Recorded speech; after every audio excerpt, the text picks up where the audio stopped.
হাবিবাল্লাহ আল আমরু আশাদ্দু মিন আন ইয়ানজুরা বা'দুহুম ইলা বা'দ। মানুষ যে কিয়ামতের দিন উলঙ্গ অবস্থায়, খালি পায়ে, খতনাহীন অবস্থায় উঠবে, একজন কি আরেকজনের দিকে তাকাবে নাকি? রাসূলুল্লাহ বলতেছেন, রে আয়েশা, আল আমরু আশাদ্দু মিন আন ইয়ানজুরা বা'দুহুম ইলা বা'দ।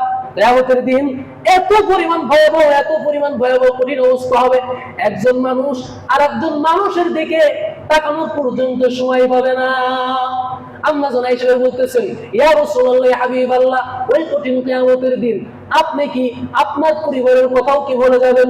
নবীজি বললেন, তিনটা জায়গায় মানুষ কেউ কাউকে মনে রাখবে না। কয়টা জায়গায়?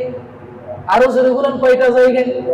নবীজি বলতেছেন, আয়েশা, তিনটা জায়গায় কেউ কাউকে মনে রাখবে না।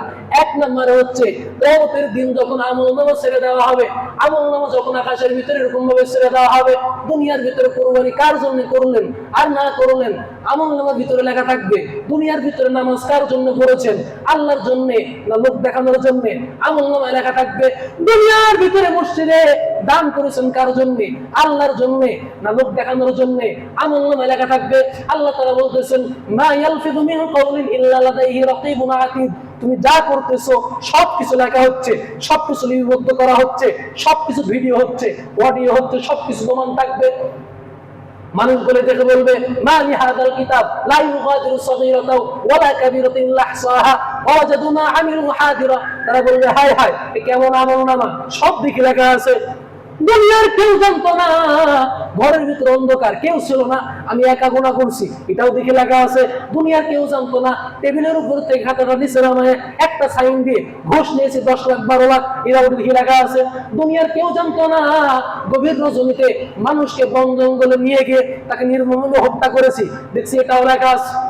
রাসূল বলতেছেন, আয়েশা, কিয়ামতের দিন তিন শ্রেণীর মানুষ হবে। সেই সময় তিনটা সময় আসবে, কেউ কাউকে মনে রাখবে না। এক নম্বর সময় হবে যখন আমলনামা গুলো ছেড়ে দেওয়া হবে।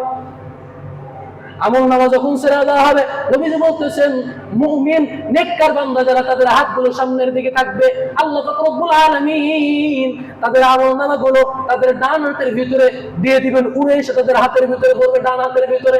আর যারা বদকার হবে, মুনাফিক হবে, ফাসিক হবে, কাফের হবে, দুনিয়ার ভিতরে নামাজ পড়তো লোক দেখানো, সবকিছু করতো সব লোক দেখানোর জন্য, বলে এই মানুষগুলোর হাতগুলো থাকবে পিছনের দিকে ঘোরানো, উল্টানো। বলে যে এই মানুষের আমলনামাগুলো পিছনে বাম হাতের উপরে এসে পড়বে। নবীজি বলতেছেন, এমন অবস্থায় সবাই পেরেশান থাকবে, না জানি আমার আমলনামাটা ডান হাতে আসে না বাম হাতে আসে, সবাই ছুটাছুটি করবে আর নিজেকে বাঁচানোর জন্য